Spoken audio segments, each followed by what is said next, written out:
नमस्कार सभी को, गुड इवनिंग टू ऑल। आज के इस संभाषा के सत्र में आप सभी का स्वागत करते हुए आज का हमारा विषय है इंटरेस्टिंग टॉपिक पर। आज हम लोग बात करेंगे। वैसे तो हम लोग अलग अलग विषयों पर चर्चा करते ही रहते हैं, बट जैसे आज का विषय हम लोगों के थोड़ा सा हटके है। जैसे आप सभी का डिमांड था कि कुछ आंखों को लेकर भी बताया जाए या आंखों को लेकर भी हम लोग डिस्कस करें, तो बस इसी प्रकार से आज का हमारा विषय फोटोफोबिया या लाइट सेंसिटिविटी। बहुत बार मैंने बच्चों को भी देखा है, खास करके सभी लोगों को देखा है। मुझे खुद भी कभी कभी बहुत ज्यादा लाइट्स पसंद नहीं आते, ऐसे लगता है कि थोड़ा अंधेरे में रहे। यानी पहले तो लाइक ऐसे लगता था कि ठीक है कोई बात नहीं, बट फिर मुझे एहसास हुआ कि शायद ये कई ऐसे फोटोफोबिया के तो लक्षण नहीं है।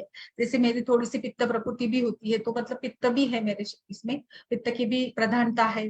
तो शायद इसी कारण से फोटोफोबिया यानी लाइट सेंसिटिविटी, जैसे ही बच्चों को मैंने देखा कि वो बिल्कुल भी मतलब थोड़ा सा भी ज्यादा एक इसका प्रकाश आता है या कोई लाइट, मतलब बड़ी सी लाइट होती है, ट्यूबलाइट होती है, तो वो छुप उसको ये कर देते हैं। या फिर जैसे खिड़की से रोशनी आ रही होती है ना, तो भी उनको लगता है कि नहीं, कुछ पर्दा लगा दो, कुछ उसको बंद कर दो ताकि हम लोग इसमें बैठे। फिर कई बार बहुत सारे बच्चों को हम लोग ये भी देखते हैं कि रात के अंधेरे में, और आजकल तो कॉलेज गोइंग जो स्टूडेंट्स होते हैं वो भी काफी रात में मोबाइल लेकर बैठते, तो वो लाइक चुरा कर मोबाइल देखते, तो उस समय भी वो पूरा यानी कुछ कम ही प्रकाश का इस्तेमाल करते हैं।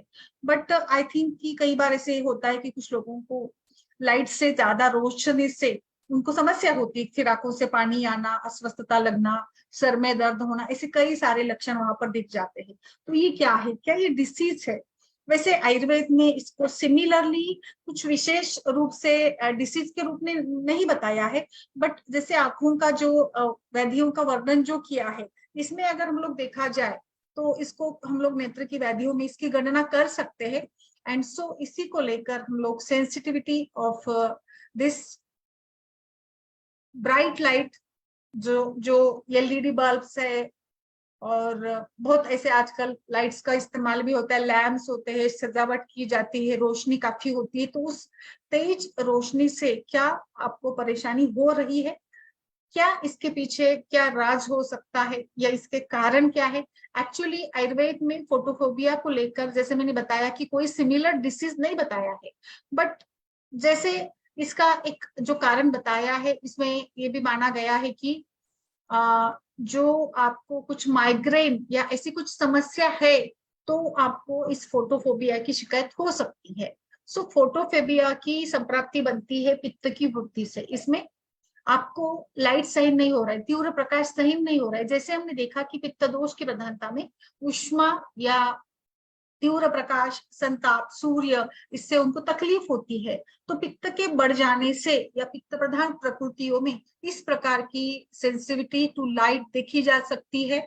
और फिर लाइक वो लाइट का इस्तेमाल करना नहीं चाहते हैं, और कभी कभी पेन होता है, माइल्ड या शार्प पेन भी होता है जब भी आप लाइट की तरफ देखते हैं तो।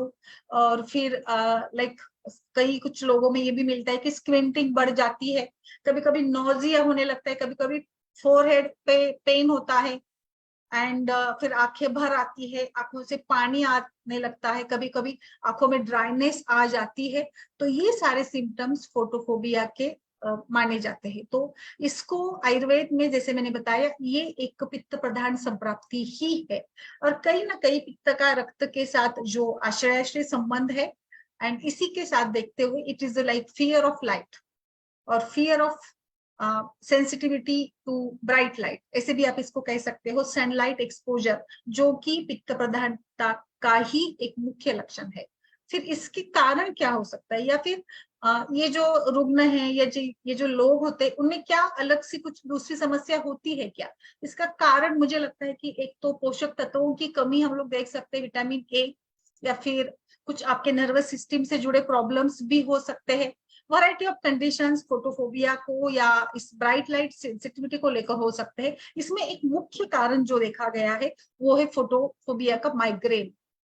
डायरेक्ट एक्सपोजर, जैसे सूर्यावर्तक, सूर्य के बढ़ने के साथ ये सर में दर्द बढ़ जाता है, इसी प्रकार से यहाँ पे सूर्य के बढ़ने के साथ आंखों में समस्या होती है, आंखें भर आती है, आंखों से पानी आता है, या सर में दर्द होने लगता है, फोरहेड पे भी दर्द होने लगता है, नॉजेटिक फीलिंग होती है, और स्क्विंटिंग ऑफ द आईज, ये कॉमनली एसोसिएटेड है इस फोटोफोबिया कंडीशन के साथ। तो अभी आपको अभी बताया कि माइग्रेन, शिरशूल, ये भले ही वात प्रधान व्याधि में आता हो, बट सूर्यावर्तक में खास करके सूर्य यानी तेज तत्व, यानी फिर से पित्त दोष, और बिल्कुल इसी प्रकार से ये बहुत ही ज्यादा रिलेट करता है माइग्रेन के पेशेंट्स में।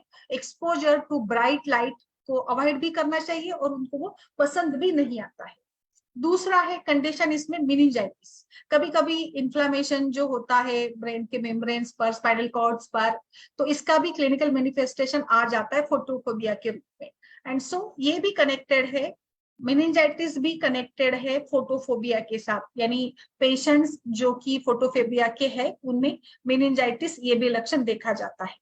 आगे बढ़ते हैं। दूसरा इसमें प्रॉब्लम हो सकता है कोई ब्रेन इंजुरी या ब्रेन की समस्या अगर है तो उसमें भी इस प्रकार के लक्षण हो सकते हैं। एनी टाइप ऑफ जिसमें ब्रेन सेल डैमेज हो जाए बच्चों में, और फोर्सेप डिलीवरी और फोर्स्ड डिलीवरी, इसमें फिर बच्चों को ऐसी समस्या हो सकती है, या जो लो बर्थ बेबी होते हैं, लो वेट बर्थ बेबीज होते हैं, प्री मैच्योर बेबीज होते हैं, उनमें भी इस प्रकार की समस्या हो सकती है।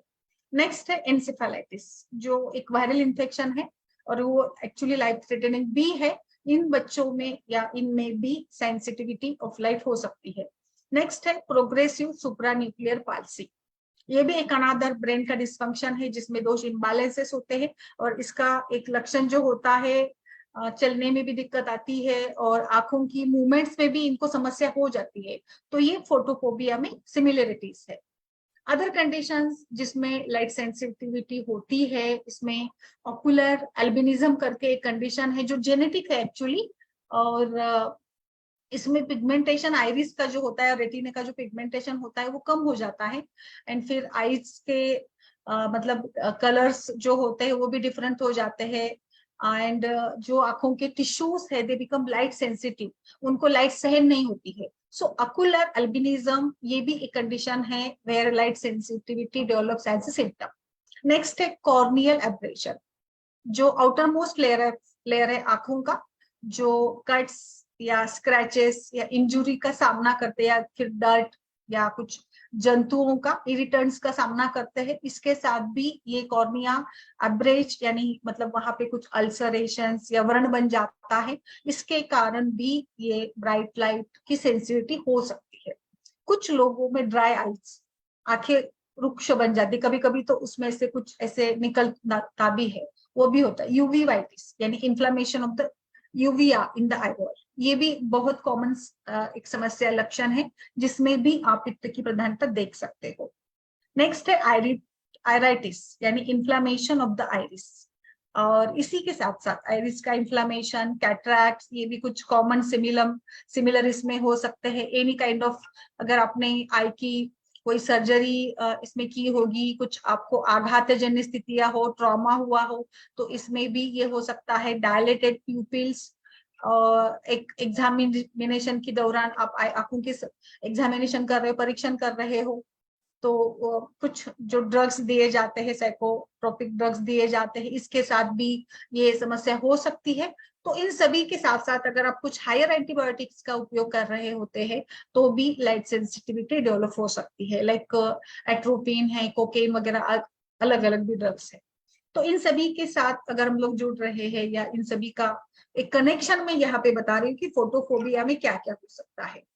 फिर अभी इसको हाउ टू प्रिवेंशन कर सकते हैं क्या, तो इसमें एक सिंपल तरीका है कि आप जो भी बच्चे या जिन व्यक्तियों में इसे समस्या होती है तेज रोशनी से, तो उनको थोड़ा सा उनके हिसाब से ही हम लोग डिम लाइट का ही प्रयोग करेंगे, और जैसे जैसे उनको सहन होता है, जैसे जैसे वो कंफर्टेबल हो जाते हैं, वैसे वैसे आप इनमें ब्राइट लाइट को उनको एक्सपोज करिएगा। अगर माइग्रेन की हिस्ट्री है और हेडेक की हिस्ट्री मिल जाती है तो यहाँ पे आपको विरेचन, पित्त शमन चिकित्सा के साथ चलना पड़ेगा। फिर आप इसमें क्लासिकल विरेचन दीजिएगा, मैं यहाँ पे सजेस्ट करूंगी। ऐसी हिस्ट्री आपको मिल जाती है माइग्रेन की या सूर्यावर्तक की या जो भी हेडेक की, तो उसमें त्रिफलाग्रुत से स्नेहपान और विरेचन, क्योंकि तिरुत्तलेय से विरेचन करिएगा, क्योंकि बिल्कुल यहाँ पर त्रिफलाग्रुत ही काम करेगा, जो ऊर्ध्व जत्रुगत सभी व्याधियों में बेस्ट रिजल्ट होते हैं त्रिफला के। और इसमें साथ साथ आप जैसे अलग कुछ मेडिसिन भी हम लोग इसमें देखेंगे, जैसे ज्येष्ठमध घृत का भी आप स्नेहपान के रूप में प्रयोग करें, या पेशेंट को ज्येष्ठमध किसी भी रूप में हो आप बिल्कुल दें। जो एक बेस्ट माना जाता है, शिरशूल में भी बेस्ट माना जाएगा, और ये आंखों की समस्या के लिए भी बेस्ट माना जाता है ज्येष्ठमध। सिद्धघृत, फिर दाढ़ी मावले आप दे सकते हो। आप इसमें मुक्ता, प्रवाल पिष्टी का प्रयोग कर सकते हो। जो माइग्रेन की एक आम ट्रीटमेंट है उसको आप जरूर फॉलो करिएगा, और इसमें मुझे लगता है कि 50% तो आपका जो फोटो सेंसिटिविटी है वो कम हो जाती है। नेक्स्ट है प्रॉपरली, अगर छोटी मोटी कोई आई की समस्या है, इसमें एक ये भी ऑप्शन दिया जाता है कि आप हमेशा से कुछ इस प्रकार के सनग्लासेस पहने, जिसके साथ आपको कोई तीव्र प्रकाश का सामना नहीं करना पड़ता है। जैसे आजकल कंप्यूटर का इस्तेमाल करते समय एक विशिष्ट प्रकार से ग्लासेस पहने जाते हैं, जो कि आपको प्रिवेंट करते हैं, यानी आंखों को ड्राई नहीं होने देते हैं। या फिर जैसे हम लोग दिन भर काम कर रहे होते कंप्यूटर के सामने, तो बीच बीच में आदत होती कि कुछ आंखों को हाथ लगाना वगैरह, साफ करना, तो वो भी आदत से बच जाते हैं, जिसके साथ भी इन्फेक्शन का डर रहता है। एंड ये भी एक अच्छा ऑप्शन है, अगर आप इसमें ये कर सकते हो तो। आपकी हाइजीन को भी मेंटेन करना पड़ेगा इसमें। और इसमें एक और मैंने देखा कि वैक्सीनेशन को लेकर भी बात की गई है कि प्रॉपर, अगर बच्चे हैं तो प्रॉपर जो एक रूटीन इन्वेस्टिगेशन का प्लान होता है, रूटीन जो वैक्सीनेशन का प्लान होता है, अलग अलग वैक्सीन दिए जाते हैं, उन सभी का भी उनको प्रयोग करना पड़ेगा। तो इम्यूनाइजेशन बेस्ट इसमें है। फिर डार्क ग्लासेस आप पहन सकते हो, जिस प्रकार से भी हो, बच्चा है और बच्चे में शुरू से ही समस्या हो रही, तो कहीं ना कहीं आपको इसमें आंखों की रूप में आंखों को रसायन देने वाले चक्षुष द्रव्यों का प्रयोग इसमें करना चाहिए। और फिर अलग अलग कुछ और भी हम लोग इसमें देखेंगे कि क्या क्या हम लोग कर सकते हैं। तो बेसिक रूल आउट करिए, कारण क्या है, और रिलेटेड कोई कॉज, जैसे मैंने इसमें इतने सारे आपको कारण बताए, माइग्रेन या मेनिंजाइटिस, या कुछ बच्चों में कम वजन होना, या डिलीवरी का तरीका कैसे है, वो सभी कुछ देखिएगा। और उसमें अगर माइग्रेन के लिए तो हमारे में विरेचन वेस्ट ट्रीटमेंट होती है, तो रूट कॉज पर काम करेंगे तो आगे ज्यादा दिक्कत नहीं आएगी। और धीरे धीरे, ये ऐसा कोई बहुत ही बड़ा व्याधि नहीं है, ये एक सामान्य लक्षण है जो धीरे धीरे कम भी हो सकता है। ये बहुत ही डायग्नोसिस के लिए भी बहुत ही आसान सी चीज है। आप बस रेगुलर चेकअप के दौरान भी, और कोई ब्राइट लाइट का टेस्ट कराकर भी आप कर सकते हो। हाँ, अगर आपको डाउट लग रहा है कि कुछ नर्वस सिस्टम में प्रॉब्लम है क्या, तो then you must go for imaging and like MRI कर सकते हो आप, या कुछ अलग अलग एग्जामिनेशन जो भी है वो भी कर सकते हो। और फिर आंखों से पानी अगर आता है तो पानी का भी प्रमाण देखिएगा, ड्राइनेस है तो उसका भी प्रमाण देखिएगा। कभी कभी लाइक बहुत ही ज्यादा अगर ये होता है, सीवियर होता है, जैसे मैंने बताया मेनिंजाइटिस या इंसेफेलाइटिस वगैरह हो, ट्रॉमा हो, तो फिर आपको इमरजेंसी ट्रीटमेंट की तरफ भी जाना पड़ेगा। तो ये सारा तो आपको ध्यान में रखना ही है। अभी ट्रीटमेंट की तरफ चलते हैं। जैसे मैंने इसमें विरेचन और ये बताया ही है ऑलरेडी, आप कर सकते हो। और फिर आप एक्सपोजर कम करिएगा, जैसे कुछ आंखों के रोशनी के लिए भी या ओवरऑल हेल्थ मेंटेन करने के लिए भी जो आई ड्रॉप्स आते हैं, इसका भी प्रयोग आप कर सकते हो। और कुछ एंटीबायोटिक्स का भी डोज इसमें होता है, वो भी बीच में अगर लगे आपको कुछ बैक्टीरियल या इस टाइप का इन्फेक्शन लगे, तो वो भी अप्रोच करिएगा। एंटी इंफ्लेमेटरी मेडिकेशन हम लोग इसमें इस्तेमाल कर सकते हो। और फिर बाकी जनरल हाइजीनिक कंडीशन जो है, यानी आराम करना हो गया, या जैसे एक हेल्दी लाइफस्टाइल को मेंटेन करना हो गया, आंखों की समस्या या आंखों की जो ये होती है विजन इंप्रूवमेंट के लिए भी यहाँ पे बहुत ज्यादा सोचना पड़ेगा। तो विजन इंप्रूवमेंट के लिए हम लोग विटामिन की तरफ चलते हैं। विटामिन यानी फिर यहाँ पे रसायन भी आता है। एंड हम यहाँ पे विटामिन ए के जो भी सारे सोर्सेस है, कैरोट से लेकर सभी कुछ, इसका इस्तेमाल जरूर करें आप, जो काफी इंपॉर्टेंट होगा। रोड्स कोन्स और जो इमेज फॉर्मेशन वगैरह होता है, इसके लिए भी बहुत ही इम्पोर्टेंट रहता है ये। तो हम जैसे रूटीन आंखों के लिए जो भी सारा कुछ देते वो भी हम लोग करेंगे। अगर बड़े व्यक्ति है इसमें, तो इसमें डायबिटीज, ग्लूकोमा और बाकी भी देखिएगा। ब्लड सर्कुलेशन भी इम्प्रूव करना पड़ेगा। ब्लड प्रेशर, हाई कोलेस्ट्रॉल की समस्या है क्या, वो भी देखिएगा। पेन अगर है, यहाँ पे आंखों के का पेन है, तो हम लोग त्रिफला गूगल के साथ चल सकते हैं। यहाँ पे जो एक ये है, इसके लिए हम लोग त्रिफला गूगल का भी इस्तेमाल कर सकते हैं। इसमें ईचिंग वगैरह है तो भी त्रिफला गूगल से कम हो जाएगी। विरेजन से ऑलरेडी आपका ये हो जाएगा। पेशेंट्स को आप प्रॉपरली, अगर बहुत ज्यादा लाइक लड़की है, मेकअप वगैरह कर रही है, आईलाइनर है, आई मेकअप है, आई शेडो, मस्करा वगैरह जो सारे आजकल के ये होते हैं ना, उससे भी वो अवॉइड करे। इसी की भी कुछ एलर्जी, डस्ट, पोलन्स, इसका भी देखे। Cigarette smoking, high type of perfumes का इस्तेमाल करना, ये भी डेलिकेटली आपको ये होता है ना लाइक, तो इसमें ये आपको भी सोचना पड़ेगा कि आप इस प्रकार से भी यहाँ पे विचार करिएगा। नेक्स्ट आगे बढ़ते हैं, इसमें हम और क्या कुछ दे सकते हैं क्या। तो मैं आप सभी से भी अनुरोध करूंगी, इसमें अलग अलग ऑप्शंस होते हैं। इसमें एक ऑप्शन बहुत ही अच्छा लगा मुझे, इस मैनेजमेंट के लिए हम लोग पादाभ्यंग का भी इस्तेमाल कर सकते हैं। तो मैं थोड़ा सा पादाभ्यंग की तरफ चलती हूँ। पादाभ्यंग हम जानते हैं फुट मसाज के रूप में, बिल्कुल फुट मसाज पादाभ्यंग, जिसपे पाद पे यानी हमारे पैरों की तलुओं पर मसाज करना, ये इसमें रेमेडी बताई है पादाभ्यंग। पादाभ्यंग क्यों करना है, एक्चुअली पादाभ्यंग ये केवल पैरों की थकान के लिए ही करना है ऐसा नहीं है, तो we can go with this. अब पादाभ्यंग का भी काफी अच्छा इसमें इफेक्ट, बहुत अच्छा रिजल्ट इसका मिल जाता है।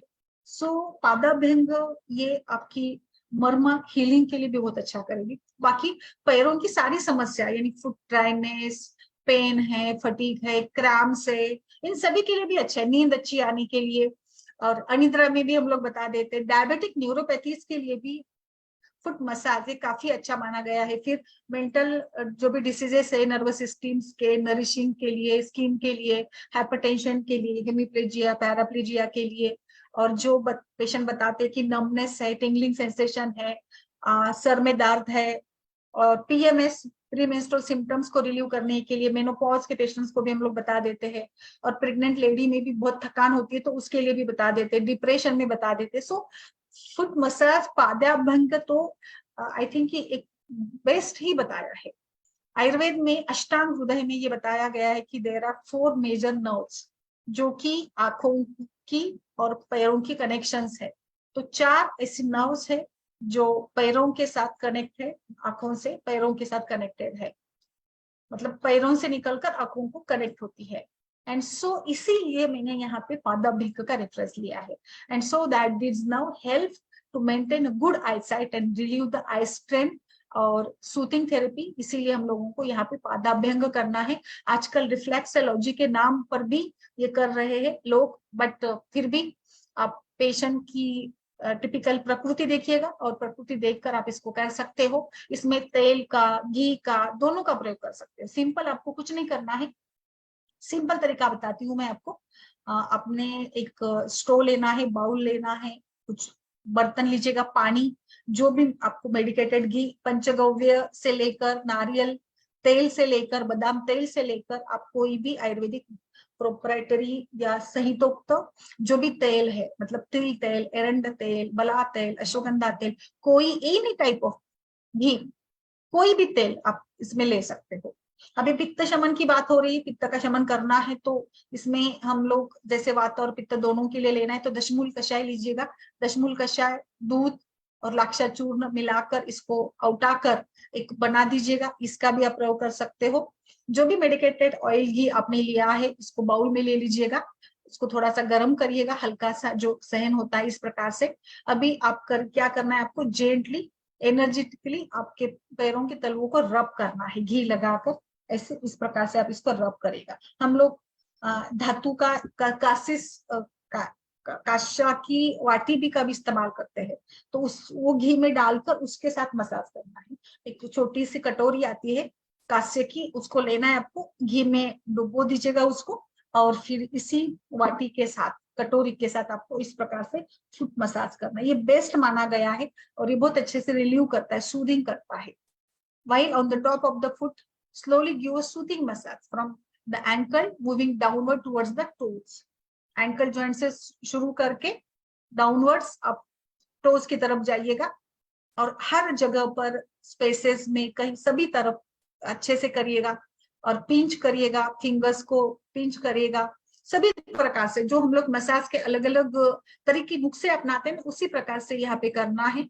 एंड एंडली आप सोल्स को भी मसाज करिएगा।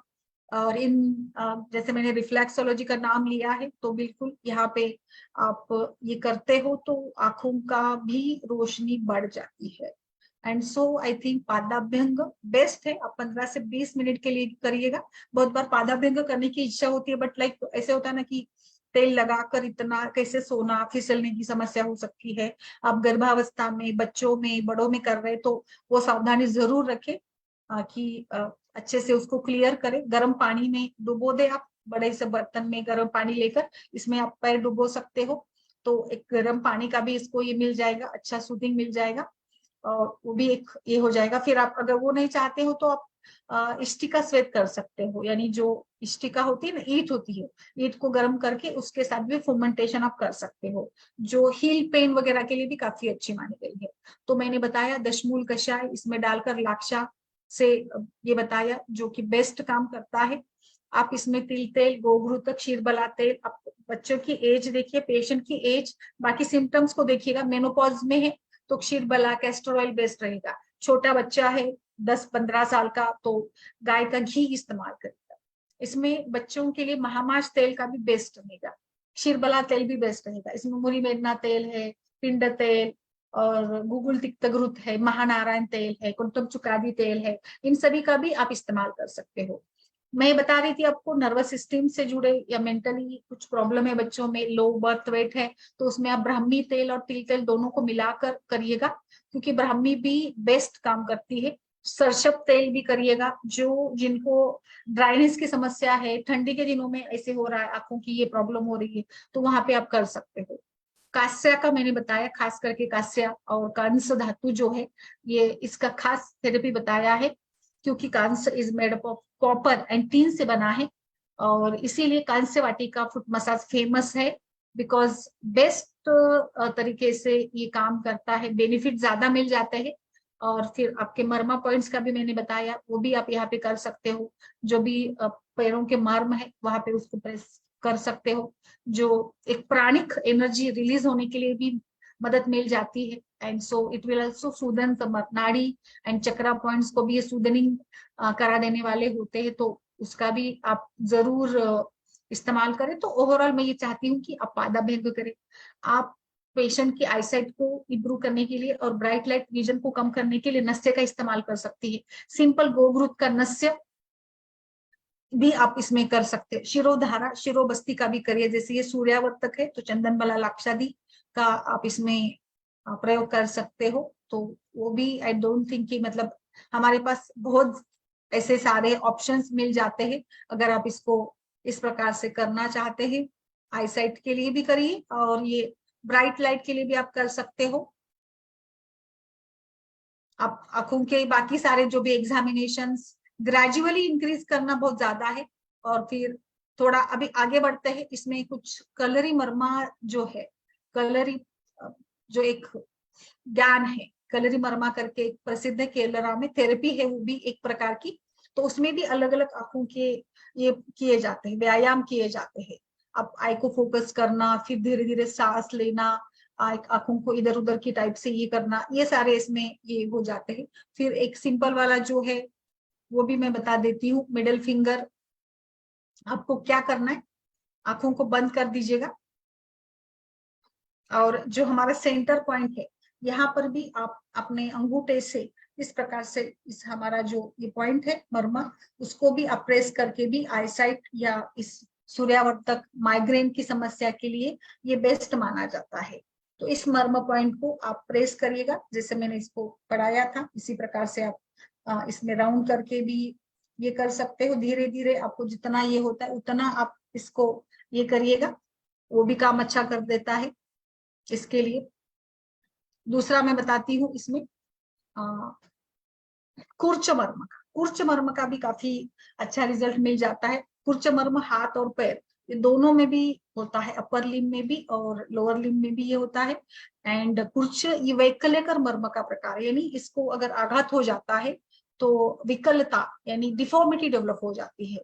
अगर अपर लिम्ब के इसमें हो गया, हैंड्स के मर्म पर अगर हो गया तो हैंड्स में डिफॉर्मिटी, या फिर फुट या लोअर लिम्ब पे हो गया तो डिपेंड करता है। और ये हाँ ये एग्जैक्टली बिल्कुल, तो वैकल्यकर मर्म के रूप में इसको देखा जाता है। ये शाखागत मर्म में भी आता है और इसको आप स्नायु मर्म के रूप में भी देख सकते हो, because it is made up of स्नायु, टेंडॉन्स एंड नर्व से ये बना है, and so it is taken under the category of स्नायु मर्म। तो स्नायु मर्म में ही आता है वैकल्यकर। और इस प्रकार से अगर आप अपर लिम्ब की बात कर रहे हो तो एग्जैक्टली पॉइंट में यहाँ पे जो बता रही हूँ ये देखिएगा, और इस प्रकार से ये अपर लिम्ब में होता है।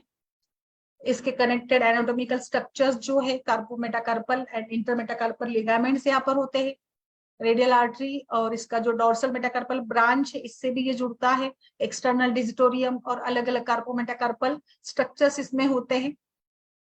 लोअर लिम्ब का जो है वो भी टॉर्सोमेटाटार्सल एंड इंटरटार्सल लिगामेंट्स है इसमें भी। तो आपको यहाँ पे इसी मर्म बिंदु को आपको प्रेस करना है 15 से 20 बार के लिए। कुर्च मर्म ये कि आंखों के लिए बेस्ट माना है, आंखों की रोशनी के लिए कुर्च मर्म का अच्छा आपको ये रिजल्ट मिल जाता है। You can do it, best तरीके से आप इसको कर सकते हो।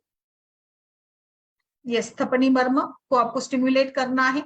फिर अपांग मर्म जो कि हमारे इस प्रदेश में है, जो टेम्पोरल रीजन है ना, यहाँ पे जो पॉइंट आता है एग्जैक्टली ये जो मैं आपको बता रही इस पॉइंट्स पे आता है। सो आपको इसको स्टिम्युलेट करना है तो बस क्या करिएगा, सेंटर से तपनी मर्म से, या जो हमारा फोरहेड का सेंटर है यहाँ से आइए और इस प्रकार से आप इस यहाँ तक इसको पहले आइडेंटिफाई करें और बस इस प्रकार से इसको प्रेस करें, प्रेस करें फिर छोड़ दे, प्रेस करें फिर छोड़ दे। इस प्रकार से आप इसको 15 से 20 बार इस अपांग मर्म को स्टिम्युलेट कर सकते हैं। बहुत ही सिंपल सा बट बेस्ट तरीका है, इस प्रकार से आप इसको स्टिम्युलेट कर सकते हैं।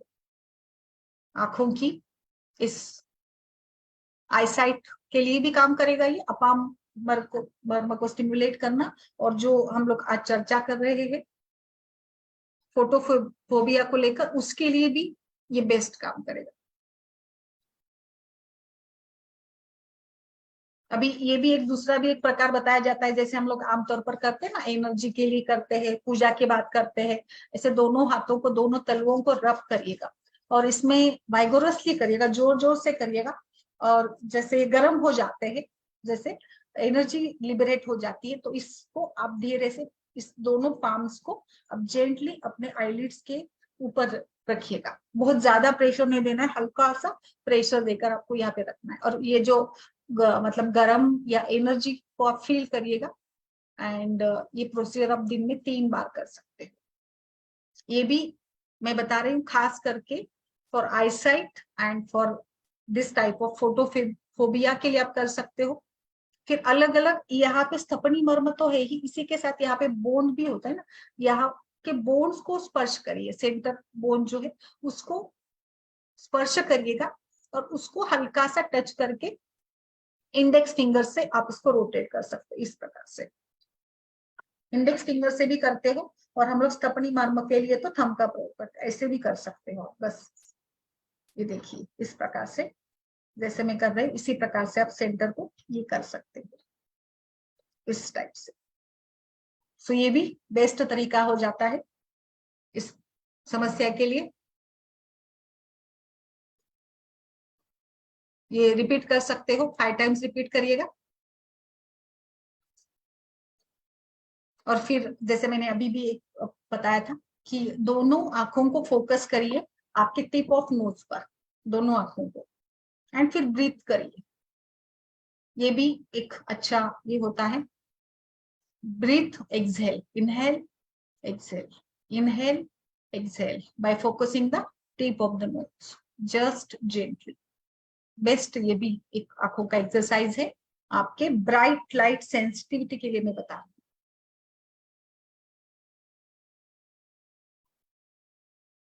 फिर दूसरा एक मैं बताती हूँ, आपकी आंखों को वाइड ओपन करिए, पूरी खुली करिए आंखों को, और फिर आपको जितना संभव हो जाता है उतना आप ऊपर की तरफ देखिएगा, ऊपर की तरफ आपकी जो ये सीधी रखिएगा, चेहरा स्थिर रखिए सीधा, और जितना आप ऊपर देख सकते हो आंखों को, आंखों से उतना ऊपर देखिए। अब जितना स्ट्रेस कर सकते हो उतना ऊपर देखिएगा, इस प्रकार से जैसे मैं करके दिखा रही हूँ आपको, उस प्रकार से। और फिर धीरे से नीचे आइए, ऐसे भी आप कर सकते हो, ये भी एक बेस्ट तरीका है।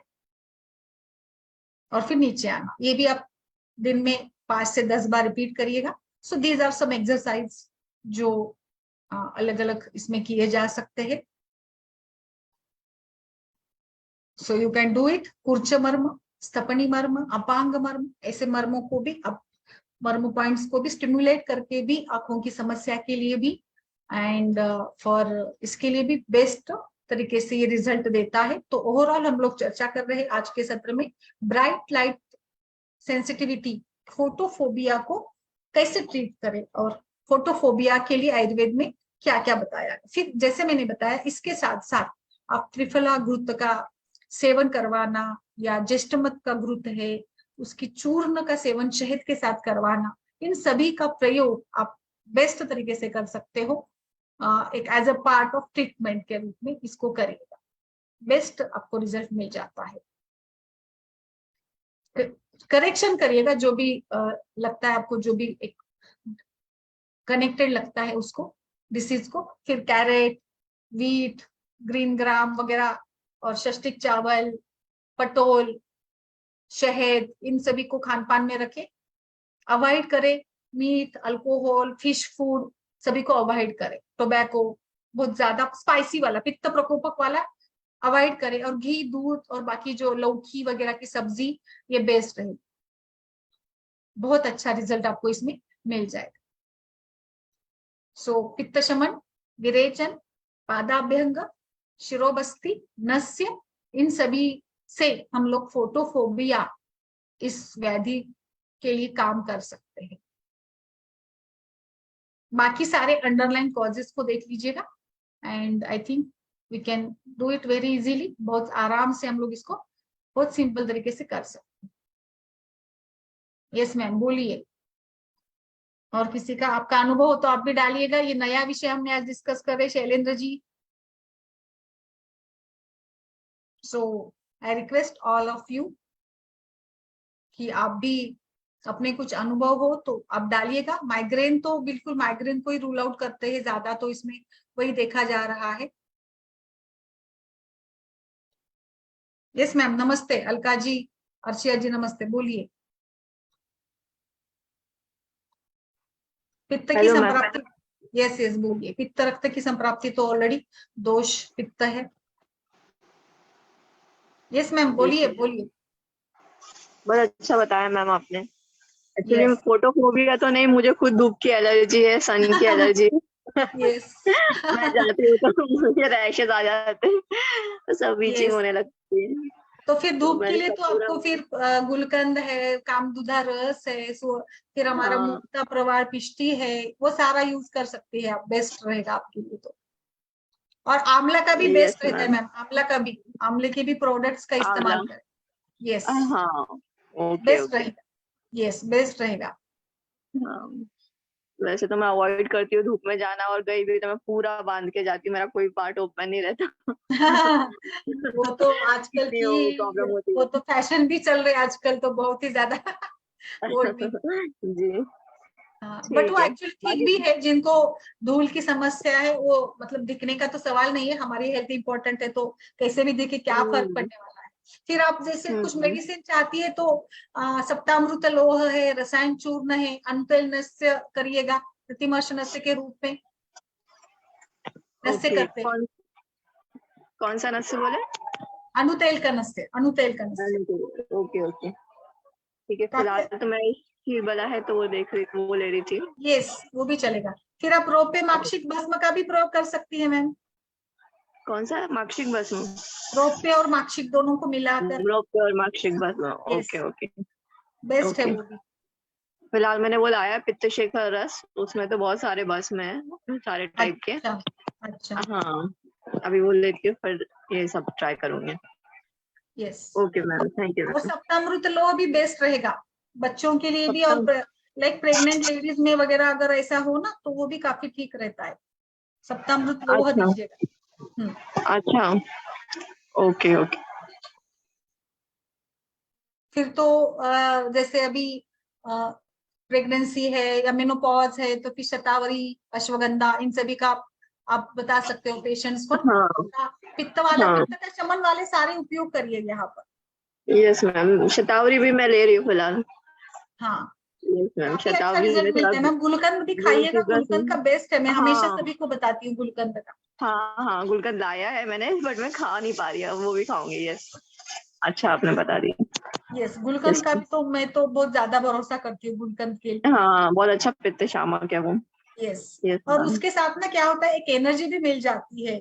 हाँ थोड़ा हाँ शुगर रहता करेक्ट। है ज्यादा, फिर हम लोग क्या हाँ करें, हाँ। ऐसे शुगर का इस्तेमाल कर रहे हैं आर्टिफिशियल, तो जो हम्म। खान पान की शुगर है उसको कम करिएगा। फिर ऐसे करना, बैलेंस करना है तो ऐसे करना। वो तो कम खाने नहीं में हो बिना सकती। बिना शुगर की चाय चाय में पीजिएगा। मुझे शक्कर भी ज्यादा लगती है। मैं क्या करती हूँ, फिर बिना शुगर की चाय पी लेना, अगर ऐसे शुगर आप इंटेक कर रहे हैं कुछ, जैसे अच्छा मुरब्बे में अच्छा वगैरह में होता ही है ना चाय शुगर तो ज्यादा। अच्छा आंवले का अच्छा। भी या कोई भी मुरब्बा बनता है तो वो बिना चाशनी के तो नहीं बनता है ना। Yes ma'am. नमस्ते माधुरी, ओके। आज लेट किया मैंने, आप सभी के लिए रखा था ये चैप्टर आज का। आंखों को अच्छा आप ma'am, ma'am bright patient light. जाना 2 3, तो फिर मेरे को टाइम लगा ये नहीं सब। नहीं, ठीक है, कोई बात नहीं, पेशेंट है तो अच्छी बात है, ये तो हाँ खुशी की बात हाँ, है। तो मुझे लगा था कि कौन सा हाँ, टॉपिक था मैम, क्या था? आज फोटोफोबिया, ब्राइट अच्छा लाइट सेंसिटिविटी। अच्छा, और आप अभी क्या शुगर, किसको डायबिटिक हुआ है ना? नहीं, वो ऐसे चल रहा था ना, शुगर ज्यादा होती है ना गुलकंद में वगैरह सभी में, कोई भी अवले वगैरह होता है तो उसमें अच्छा तो अच्छा। पित्त शमन माइग्रेन की ट्रीटमेंट ऐसे हम लोग चर्चा कर रहे थे। हाँ, तो आर्शिया बोल रही थी उनको भी वैसे ही होता है धूप की। तो आपकी पित्त प्रकृति है क्या आर्शिया जी? मैम कफ है मेनली, तो फिर पित्त अनुबंधी है। अच्छा मेन तो कफ है। अच्छा, यस। चलिए आप भी बताइए कुछ, फिर और कुछ मैं अनुभूत मुख से बताती हूँ, और कुछ फॉर्मुलेशन है जैसे मैं बोली, चलो डिस्कस कर लेते हैं थोड़ा और फिर आगे बढ़ते हैं।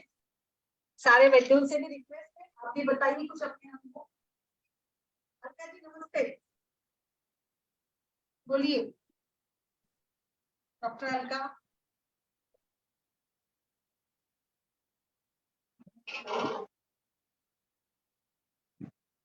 और बताइए माधुरी, बारिश कैसी चल रही है मुंबई में? मैम आज कम है। आज ही थोड़ा, मतलब इतने दिनों के बाद धूप देखी हम लोग ने। अच्छा, हाँ, धूप धूप का भी इंतजार था। इंतजार पूरा जुलाई मंथ ऐसे ही जा रहा था, चालू है। अभी धूप से कंटाला भी आ गया था, बट धूप के बिना भी जमता नहीं, धूप चाहिए हाँ भी। हाँ, धूप क्या? भी तो बहुत बारिश था। आज ही सुबह से जरा धूप पड़ गई है। Yes yes. एक और मैं और बताती आज, हूँ। हाँ बोलिए बोलिए। नहीं मैं मैम को बोल रही थी, और आज हमारे यहाँ बहुत ज्यादा बारिश हुई। आज अच्छा सुबह से ज्यादा हो रही है। हम्म। अच्छा पूना में? नहीं नहीं, ये जलगांव भुसावल। अच्छा अच्छा अच्छा। अच्छा, उधर तो ज्यादा होती नहीं ना इसीलिए। आज ज्यादा हुई बल्कि। अच्छा। मुंबई की बारिश यहाँ आ गई। हाँ, ओके मैम। एक और मैं बताना चाह रही थी, अनुभूत कल्प के रूप में ही है ये। राजवल्लभ तैल या घृत, दोनों भी अवेलेबल है, ये एक शास्त्रोक्त ही कल्प है, आचार्यों ने बताई हुई, तो उसको भी मैं बता रही हूँ। Yes yes, triphala water. Yes yes, triphala से आंखों को प्रक्षालन करना, ये भी बेस्ट है। एक मैं बता रही थी राजवल्लभ तेल, इसमें सारे जीवक, वृषभक, मेदा, मनुका, रिंगनी, दो मतलब सारे जो जीवनी गण के द्रव्य है। हाँ,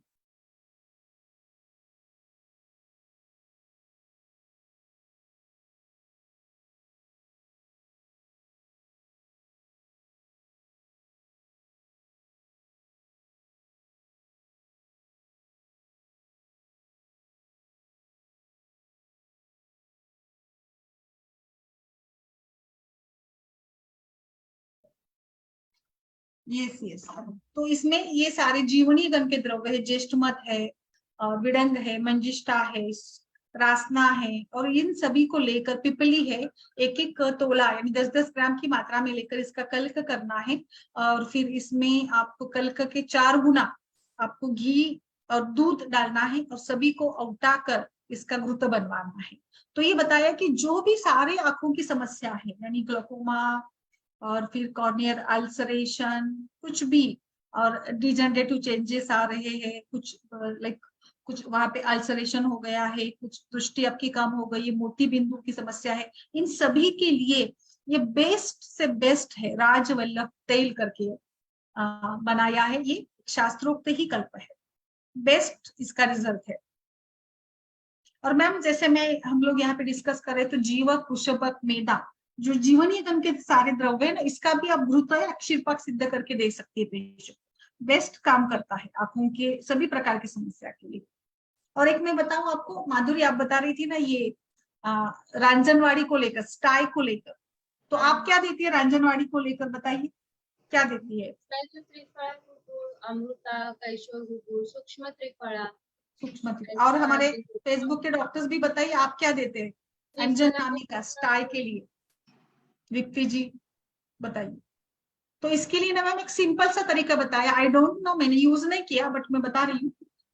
धनिया, कोथिंबीर, अपनी छोटी कोथिंबीर लेना है थोड़ी, उसको अच्छे से आप ये करिएगा, अच्छे से उसका पाउडर बना दीजिएगा, उसको ये करिएगा, और फिर इसमें थोड़ा सा जस्ट एक जो छोटा दाना होता है ना, इसके जस्ट पिंच ऑफ नमक डालिएगा, और इसका लेप आंखों पर लगाना है। मतलब क्या करना है, कॉटन में इसको डालकर, पतला कॉटन वाला कपड़ा लेकर उसमें डालिएगा इसको, और इसको आपको आंखों को लगा देना है, पट्टी के रूप में लगा देना है, डायरेक्ट नहीं, कपड़े में डालकर लगा दीजिएगा। और तो इसमें ये जैसे आंखें लाल हो जाना, आंखें सूज जाना, या जो कभी कभी बहुत ही ऐसे रेडनेस खून के जैसे लगती है ना आंखें, और इन सभी के लिए ये बेस्ट है मैम, रांजनवाड़ी के लिए भी बेस्ट माना गया है। बहुत अच्छा है, सिंपल तरीका मिला मुझे, इसलिए मैंने बताया। धनिया पाउडर लेना है ना? नहीं, कोथिंबीर ऐसे बोला है उन्होंने, कोथिंबीर ही बोला है, कोथिंबीर को कूट कर, पीस कर, ऐसे। मैम कोथिंबीर को पीसकर उसका कल्क बना के उसमें नमक डालना है? हाँ बस कोथिंबीर और नमक दोनों ही है। यस। अच्छा। यस, नेत्र तर्पण और बाकी तो करना ही है, नेत्र तर्पण और अच्छा विडालक वगैरह, अंजन, तर्पण, सब कुछ वो तो भी तो बेस्ट ही रहते हैं हमेशा से। बिल्कुल सर, करेक्ट बताया आपने। मैम रांजनवाड़ी के लिए और एक बताती हूँ मैं आपको, अनुभूत हरभरा, चना दाल या तुअर की दाल, उसको ना पानी में ऐसे उगालना, क्या बोलेंगे अभी हिंदी में उगालने, घिस कर लगाना है, बस कुछ नहीं। हरभरा, चना या तुअर की दाल को पानी में पीस कर लगाना है रांजनवाड़ी के लिए।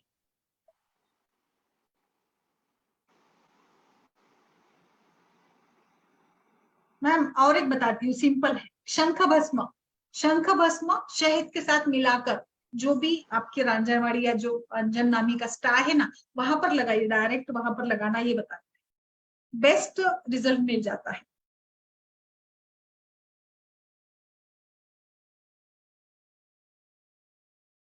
और कुछ बताइए इसमें आपका?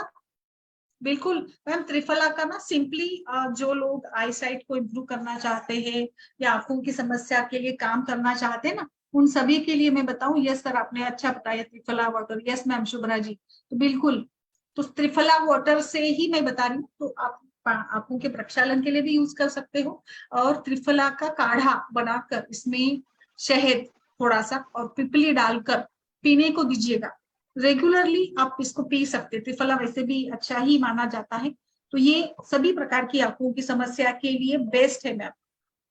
कुछ कुछ ऐसे नुस्खे है कि मुझे लगता है कि पता नहीं, क्योंकि हमने इसका प्रयोग नहीं किया, इसीलिए मैं डायरेक्ट ये नहीं करूंगी, रिकमेंड नहीं करूंगी, बट जैसे नॉलेज के लिए तो मैं बता रही हूँ, आप देख कर इसका प्रयोग कर सकते हैं, जैसे आपका अनुभव रहा हो या जैसे आपको पसंद आया हो, इस प्रकार से।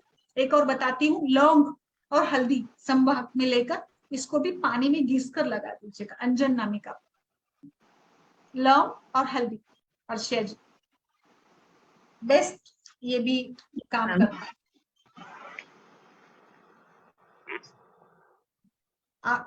जहां पर आंखों में पेन हो रहा है, वहां पर प्याज का रस निकालकर 2 से 4 बूंद आप आंखों में डालें, ऐसा भी एक फॉर्मुलेशन मुझे मिला है।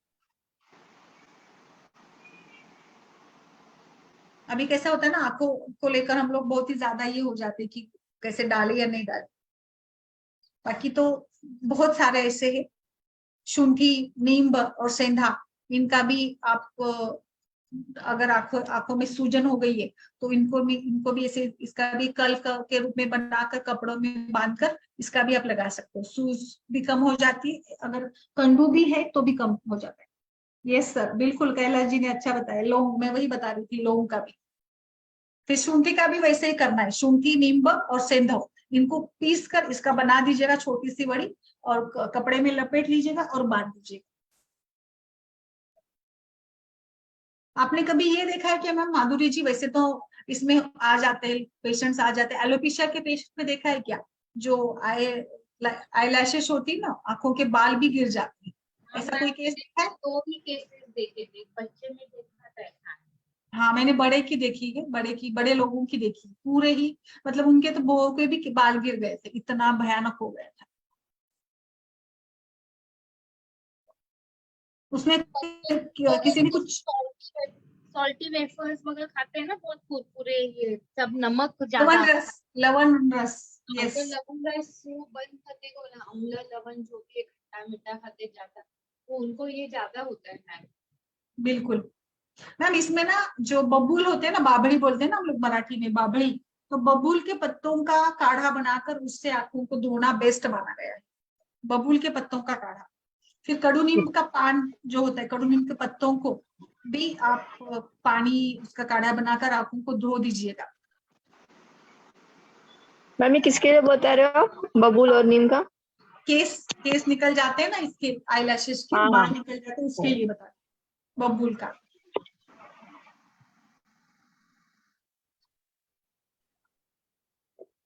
ऐसे बहुत है, कापूर का भी है, कापूर और नींबू का रस मिलाकर लगाना, उससे भी बाल नहीं निकलते हैं।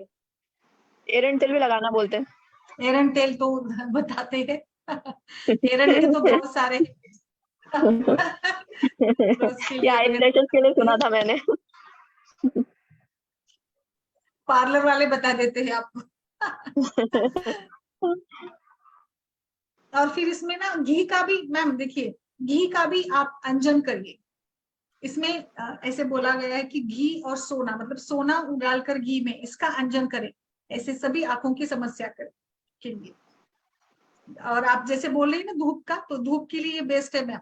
और कभी कभी ये भी बताया जा गया है कि आपके माथे पर, सिर पर जो कोरफड होती है ना कुमारी, उसका जो अंदर का गर है, पल्प है, उसको निकाल कर माथे पर रखिएगा, वो भी काम अच्छा करेगा आपको, जो आंखों में जाने के बाद जो अस्वस्थता होती है तो उसमें करे।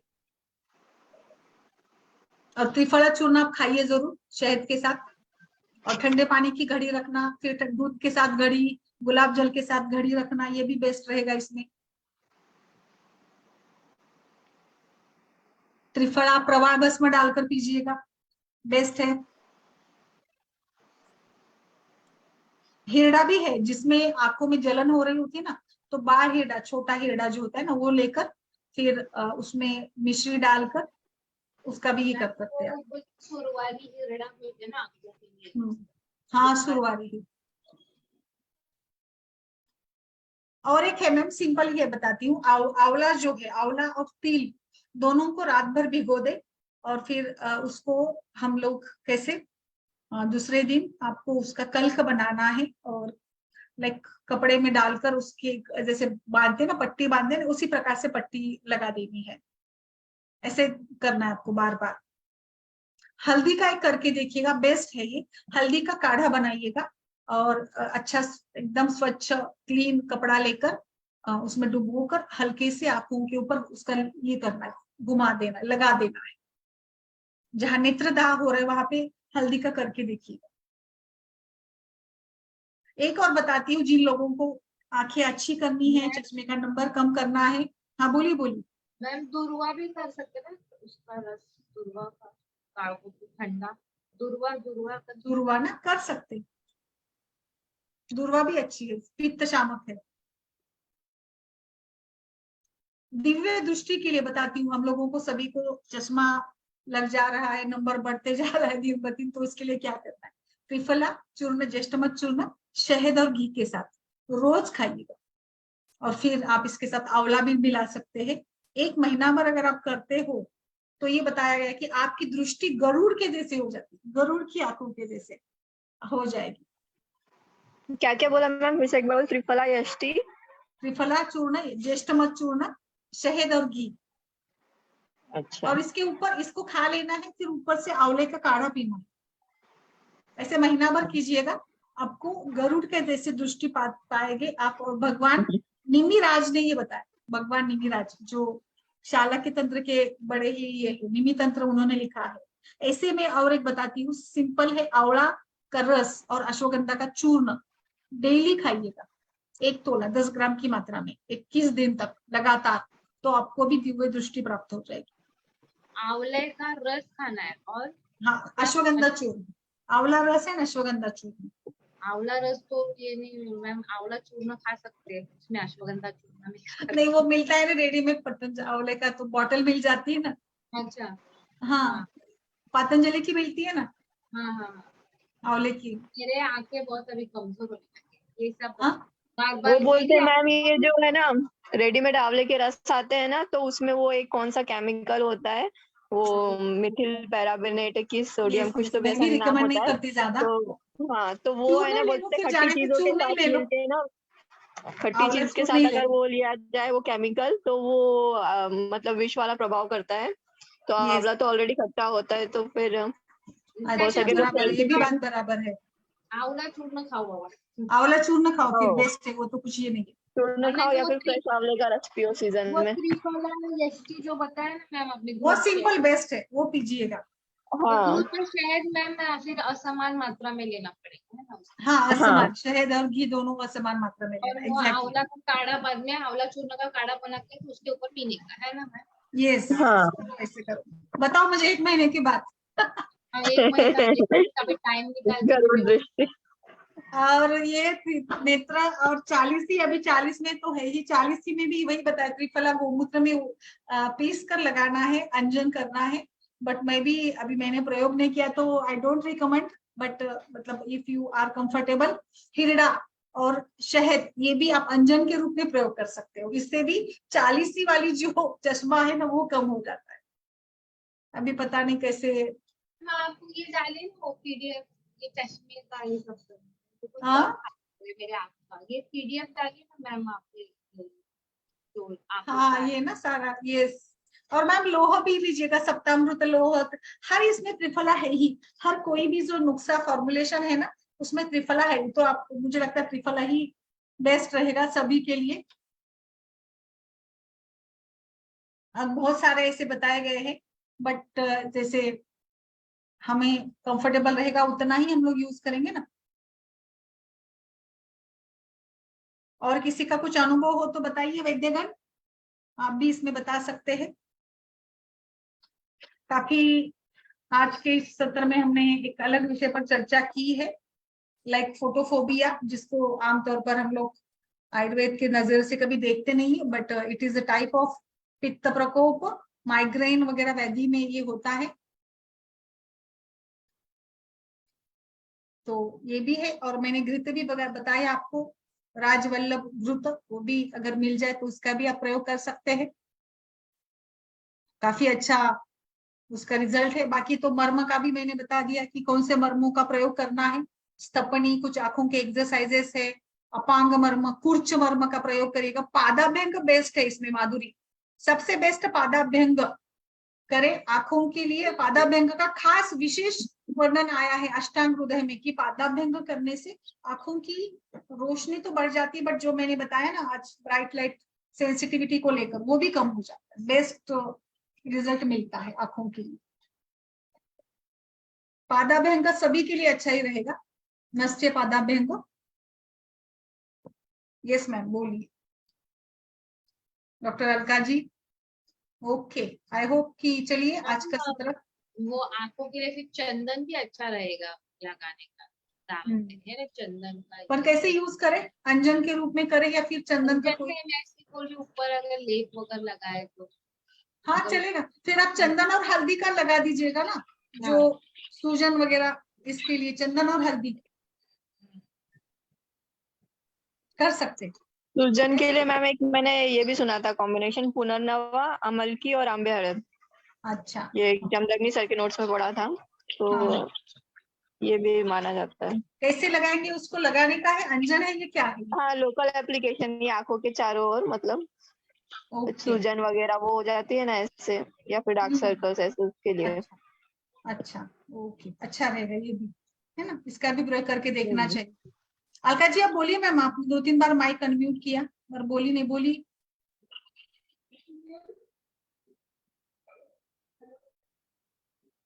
और किसी का कुछ हो तो बताइए योगदान, सारे हमारे वैद्यगण।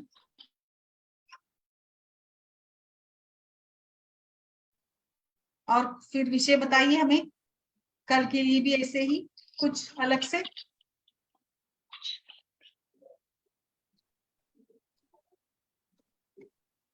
माधुरी कल के लिए विषय बता दीजिए। अर्शिया जी, अलका जी, सभी मिलकर बताइए, मुझे मैसेज डालिएगा। Yes ma'am. ओके, चलिए फिर आज की चर्चा आप सभी के लिए महत्वपूर्ण रहेगी, इसी आशा के साथ कल मिलते हैं फिर एक नए विषय के साथ। नमस्कार। Thank you ma'am.